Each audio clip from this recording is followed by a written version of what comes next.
Right, so today I'm going to show you how to connect an external SSD to your Samsung Galaxy A17 5G. Now, this is an example of an external SSD, and SSDs are more recent storage devices, so most of them have a Type-C port. So all you have to do is simply connect the Type-C connector into the Type-C port of your Galaxy A17 5G and give it a couple of moments.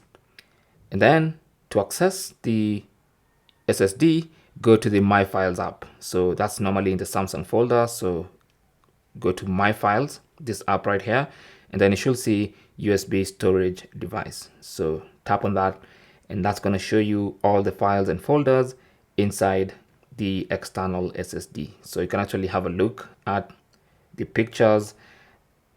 You can watch the videos, you can see everything in that USB storage device, this external SSD. Now you can also transfer files and folders from the SSD to the phone and from the phone to the SSD. Thanks for watching and good luck.